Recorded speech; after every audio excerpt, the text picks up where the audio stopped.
So for the past several weeks, you've seen me do some form of conservative lactate threshold training in the form of mile repeats or a lactate threshold run or 2 times 5K like I did last week. So this week I'm finally moving up in the world and increasing my pace a little bit, and I'm going to do a conservative critical velocity workout today. As many of you probably know, critical velocity has become really popular recently with the help of the word of Coach Tom Schwartz, or the Tin Man. It's not like he invented the pace itself, but it's just a term to go along with a certain pace that lies along a very wide spectrum of paces. And he really stresses and emphasizes the benefits that you can get from running at this critical velocity pace. So lactate threshold pace is a pace that you could sustain in a race for about an hour, and critical velocity is half of that. It's a pace that you could sustain for about 30 minutes. So for many runners, that's somewhere in the neighborhood of 10K race pace, sometimes faster, sometimes slower. My 10K PR is 30:57, so that would be pretty close if I were anywhere near that fitness right now, but I'm not. But it's still not like too far north of 30 minutes in the grand scheme of things, so it's pretty close to my 10K race pace. I do have a couple things that are really working against me today in running faster, but I'll give you more details on that later. I'm going to go warm up 3 miles right now, and then I'll give you all the details of the workout that I'm doing.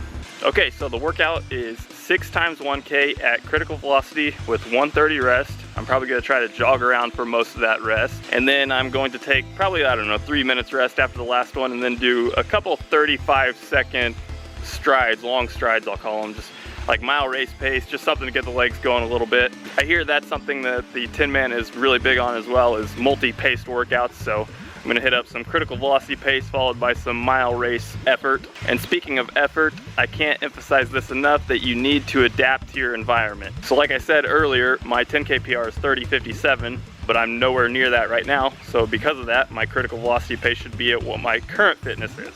2 other things that are really slowing me down today are, 1, it's really hot and humid, and 2, I'm running on grass. You cannot race as fast in 90-degree weather compared to 60-degree weather. You can't race as fast on grass compared to the track. So my critical velocity pace is slowed down because of those things. So I'm not really getting like too scientific with how much I'm slowing down, but if I were to guess, if I were to do this workout on the track today, I would guess I'd be running maybe 318 to 320 per 1K. 318 per 1K is pacing for a 33 flat 10K, and I think I could do that. So that's a ballpark estimate of my fitness right now. So now today I'm going to slow my pace down to maybe 324, 325. I'll see how that feels. Honestly, that might not be slowing down enough, but I think I can handle it because I'm pretty conservative on the total volume of the workout, 6K or 6,400, including the 200 meter-ish reps. And then 130 rest as well. That's on the upper end for a critical velocity workout. So I think I can handle this. So I just got to finish up my warm up with some drills and strides, and then I'll be ready to start. Okay, about ready to start the workout now. We'll see how this first rep goes because I can't really check pace during the rep, as was the case with last week's workout, but ended up pretty close on last week's workout still. But this is a different pace than I've done for a long time, so we'll see how it goes.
Two reps down.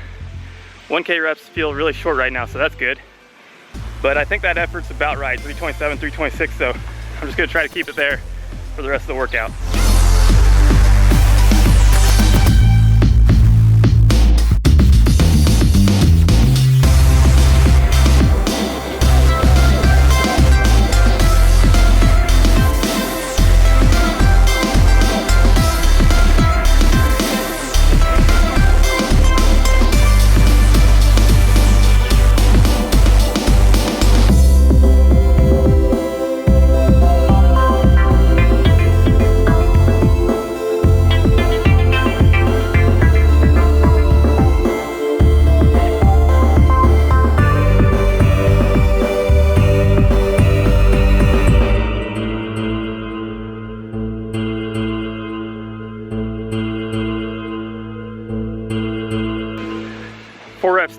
2 to go. It's pretty stinking hot out here.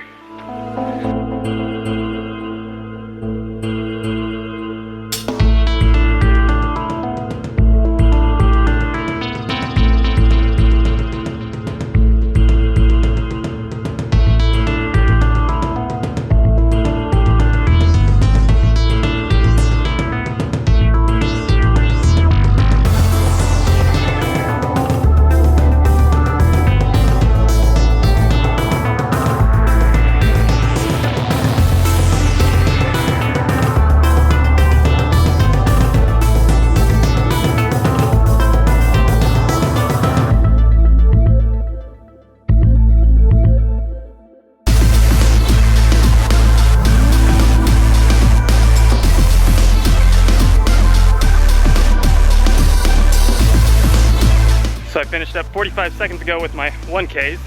I've been running in the heat quite a bit, but doing a rep workout like this in the heat is a whole different animal. So the hard part of the workout's done now, so I'm gonna take 3 minutes rest after that last 1K, and then I'm going over to a sidewalk that is very gradually uphill. I'm gonna do my 35-second surges up that and jog back down. So I just got 2 of them. So just gonna try to be nice and smooth, work on my power and mechanics a little bit, and then the workout will be done.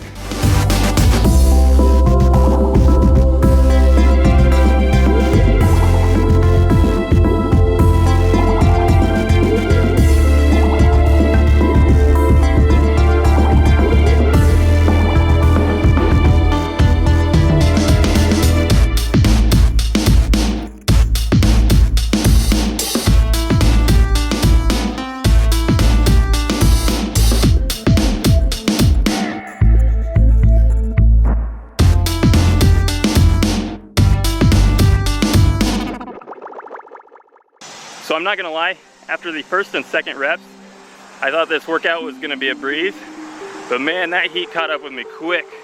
I thought I was drastically slowing down on that 5th rep, but it turns out that was my fastest rep.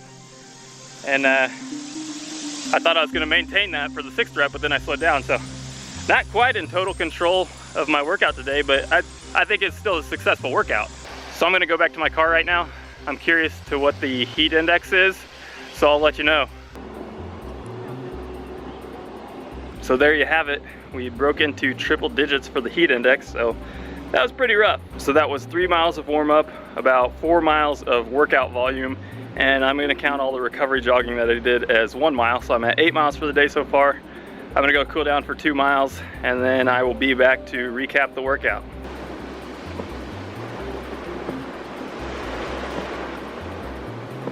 So I was less than 1K into my cool down, and then this storm came down real quick. So it's one thing to be tough and it's another thing to be stupid. So I'm gonna finish up my cool down inside and then I'll recap the workout. So that was pretty crazy. Within 5 minutes of telling you that the heat index was 100 degrees, it felt like it was 60 degrees with the cold wind that came in and the rain. Regardless, it's a good thing that I got that workout completed before the storm started. So as I was saying earlier, not the best workout in the world, but I think it was still a successful workout. I'm not going to be doing these critical velocity workouts every week. In fact, I'm going to go back to doing lactate threshold workouts for quite a while. I just wanted to gradually work in some faster stuff, just so I can keep progressing.